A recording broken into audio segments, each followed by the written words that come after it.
Welcome students on my YouTube channel business studies. तो आज का हमारा टॉपिक है मेथड ऑफ कलेक्टिंग डाटा। ठीक है, जॉब एनालिसिस डाटा की क्या मेथड्स होते हैं उनको हम डिस्कस करेंगे वन बाय वन इस लेक्चर के अंदर।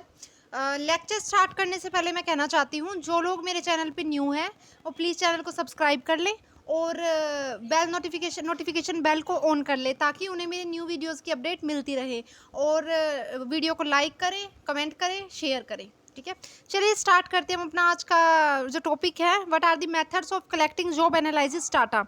तो there are variety of methods that are use to collect information about jobs. These method are as follows, मतलब बहुत तरीके के मेथड्स हैं। तो वो किस तरीके से हम पढ़ते हैं वन बाय वन।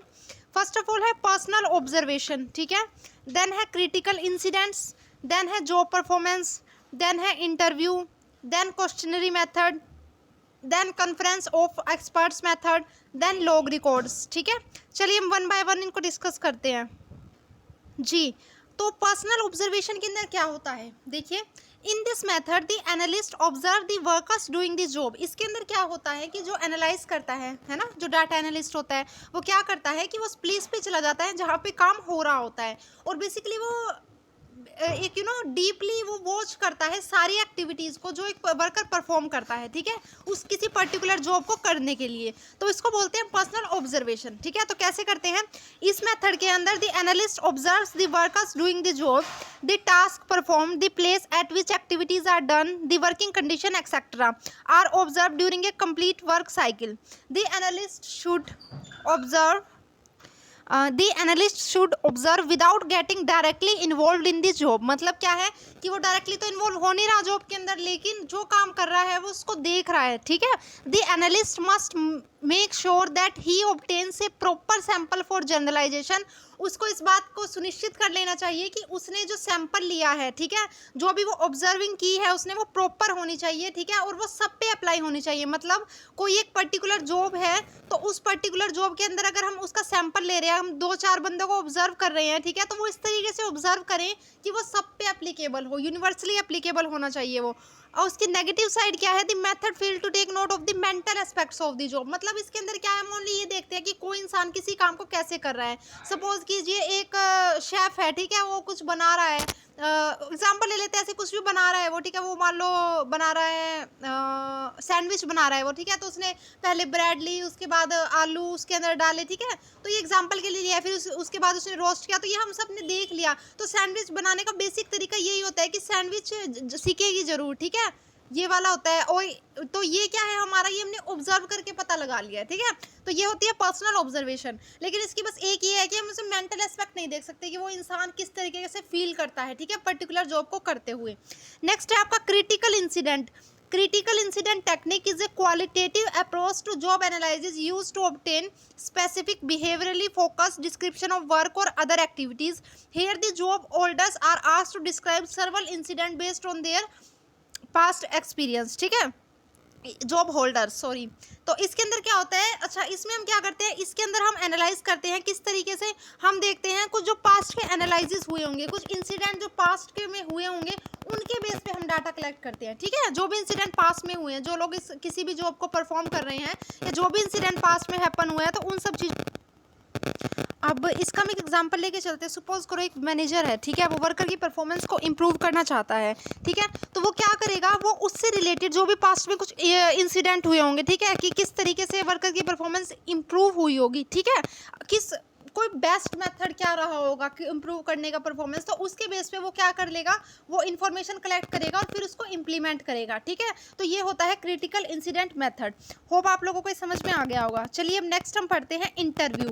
इंटरव्यू तो आप सब लोग जानते हैं, आपने सुना भी होगा। इस मेथड के अंदर क्या करता है जॉब एनालिस्ट, डायरेक्टली इंटरव्यू करता है जॉब होल्डर से through a structured interview form to elicit information about this job. मतलब एक स्ट्रक्चर्ड इंटरव्यू करेगा, मतलब डिफरेंट पर्सपेक्टिव के बारे में पूछेगा, डिफरेंट एस्पेक्ट्स के बारे में पूछेगा किसी जॉब के, ठीक है, तो उससे फिर वो इन्फॉर्मेशन लेगा उस पर्टिकुलर जॉब के बारे में। Next, the method is found suitable particularly for job wherein direct observation is not visible. ये उनके अंदर बहुत सुचेबल होता है जॉब्स के लिए उन बेसिकली उन जॉब्स के लिए बहुत ज़्यादा सुचेबल है जहाँ पे डायरेक्ट ऑब्जर्वेशन नहीं कर सकते हम किसी चीज़ की, ठीक है।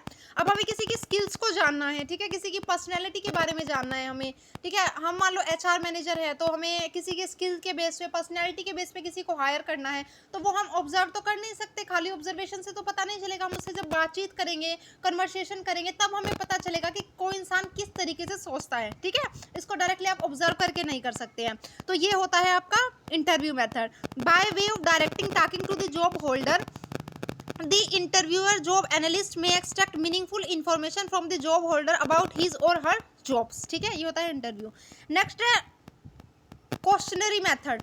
क्वेश्चनरी मेथड जैसे ये क्वेश्चंस नहीं आते हमारे पास कि हमें इसको फिल करके देना होता है, बहुत सारे हम क्वेश्चंस लिख देते हैं, ठीक है। अगर हमें किसी पर्टिकुलर अच्छा इंटरव्यू और इसमें क्या डिफरेंस है, इंटरव्यू के अंदर तो हम डायरेक्टली बातचीत करके पूछते हैं, ठीक है, क्वेश्चंस के आंसर। इसके अंदर हम क्या करते हैं, एक फॉर्म के अंदर कोई क्वेश्चंस बना देते हैं स्ट्रक्चर्ड वे में, उसके बाद हम बोलते हैं जो एम्प्लॉयज़ है कि वो लोग उसको फिल करके दे, ठीक है। फिर वो जो फॉर्म होता है जो उन्होंने फिल किए हैं आंसर्स, वो फिर सुपरवाइजर्स के पास जाता है और फिर सुपरवाइजर्स उनको चेक करते हैं कि वो सब कुछ ठीक है क्या जो इसके अंदर इन्फॉर्मेशन दी गई है। उसके बाद वो उसको करेक्ट करते हैं, ठीक है। तो उसके बाद वो किसको दे दिया जाता है, जॉब एनालिस्ट को दे दिया जाता है। उसके बाद जो भी इन्फॉर्मेशन वहाँ से कलेक्ट होती है उसका यूज़ वो करता है किसके अंदर, डाटा को इम्प्लीमेंट करने के लिए, एनालाइज करने के लिए, ठीक है। तो क्वेश्चनरी मेथड में ये होता है। In this method the employ given structured questionnaire to fill in, where are then returned to the supervisors. The supervisor, after making the required and necessary corrections in the information contained in the questionnaire, submit the corrected information to the job analyst. Questionnaire provide comprehensive information about the job, ठीक है। चलिए हम next की बात करते हैं। ये है जॉब परफॉर्मेंस। जैसा कि नाम से समझ में आ रहा है, क्या जो कोई जॉब परफॉर्म कर रहा है उसके परफॉर्मेंस के बेस पे एक जॉब एनालिस्ट क्या करेगा, उसको डाटा इन्फॉर्मेशन को कलेक्ट करेगा। कैसे, इन this method the job analyst actually performs the job in question. The analyst does receive first-hand experience of contextual factor on the job, including physical hazards, social demands, emotional pressure, mental requirements. This method is useful for job that can be easily learned. It is not suitable for jobs that are hazardous like firefighters or for jobs that require extensive training like doctor, pharmacists. अच्छा, इसके अंदर क्या होता है, इसके अंदर जो job analyst होता है वो खुद परफॉर्म करता है जॉब को, ठीक है। उसके बाद वो वहाँ पे फिर ऑब्जर्व करता है कि फाइनेंशियल, एक minute, just a minute please जी। उसके बाद वो देखता है कि वहाँ पे किस तरीके के फिजिकल हैजार्ड्स, मतलब कि क्या क्या नुकसान हो सकता है, ठीक है। सोशल डिमांड्स कैसी हैं, इमोशनल प्रेशर कैसा है, मेंटल रिक्वायरमेंट्स क्या क्या हैं, ठीक है। तो ये सब चीज़ें वो ऑब्जर्व करता है। लेकिन ये सुचेबल होता है उन जॉब्स के लिए जो ईजिली लर्न की जा सकती है, ठीक है। जैसे कि मैनेजर की जॉब होगी, ठीक है, इसको हम लर्न तो कर ही सकते हैं ना। कोई ऐसा हो गया जैसे कि कोई एग्जीक्यूटिव हो गया, ऑफिसर्स हो गए, क्लर्क्स हो गए, मतलब जिनको हम इजीली लर्न कर सके, ठीक है, उस तरह की जॉब के लिए सुचेबल है। लेकिन ये किन जॉब्स के लिए सुचेबल नहीं है, जैसे कि डॉक्टर्स की जॉब होगी, ठीक है, इसके लिए हमें एक स्पेशल एक्सपीरियंस चाहिए। ये हम खाली डॉक्टर को देख के नहीं डॉक्टर बन सकते, ठीक है। कहीं आप देख के डॉक्टर को ऑपरेशन ही करने लग जाओ किसी का, ऐसा कर सकते हो क्या आप लोग, ठीक है। तो ऐसे नहीं कर सकते हम लोग, किसी का ऑपरेशन नहीं कर सकते देख के। हम ओनली उन जॉब्स के लिए सुचेबल है जो सीखी जा सकती है, ठीक है। मैनेजर की जॉब एक ऐसी जॉब होती है, जैसे एग्जांपल ले रही हूँ मैं मैनेजर की जॉब के लिए भी। वैसे तो बहुत ज़्यादा इंटेलिजेंट होना चाहिए पर्सन को और एक अच्छी लीडरशिप क्वालिटी होनी चाहिए, लेकिन ये सीखी जा सकती हैं चीज़ें, ठीक है, अगर कोई इंसान कोशिश करे। अगर किसी के पास MBA की डिग्री भी नहीं है, अगर वो भी कोशिश करता है तो वो कहीं ना कहीं सीख सकता है। लेकिन जो डॉक्टर्स की जॉब है, अगर आपके पास डिग्री नहीं है तो आप नहीं सीख सकते हो, ठीक है। आप ऑपरेशन नहीं कर सकते किसी का, करना भी मत कभी, ठीक है। चलिए, तो ये होती है हमारा जॉब परफॉर्मेंस। नेक्स्ट आपका लॉग रिकॉर्ड्स। लॉग रिकॉर्ड्स क्या होते हैं, पता है ना, जो डायरी हम रिकॉर्ड करते हैं किसी भी जॉब से रिलेटेड। तो इस मेथड के अंदर job holder is asked to maintain diary recording in detail the job related activity is day. इसके अंदर हम जॉब होल्डर को बोलते हैं कि आप लोग एक डायरी बना लो, ठीक है, जिसके अंदर जॉब से रिलेटेड जो प्रतिदिन की एक्टिविटी है वो आप उसके अंदर लिख दो।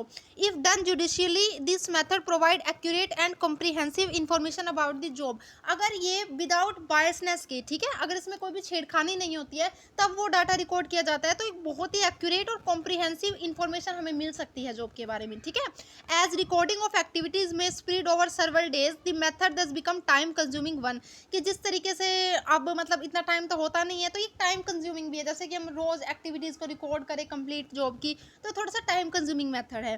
The disadvantage associated with this method is that it remains incomplete because it does not give desirable data on supervisor relationship, the equipment use and working condition prevalent at the work place. इसकी देखो disadvantage तो हर method के अंदर है, तो इसके अंदर क्या डिसएडवांटेज है? एक तो ये रिलेशनशिप नहीं बताएगा भी सुपरवाइजर के साथ कैसे रिलेशनशिप है आपके उस, ठीक है, ये ओनली जॉब के बारे में जानकारी देगा आपको। तो एक ये नहीं बताएगा कौन कौन से इक्विपमेंट वहाँ यूज हो रहे हैं, एक ये नहीं बताएगा कि वर्किंग कंडीशन कैसी है वर्क प्लेस के ऊपर। तो ये हो गया हमारा लॉग रिकॉर्ड्स वाला मेथड।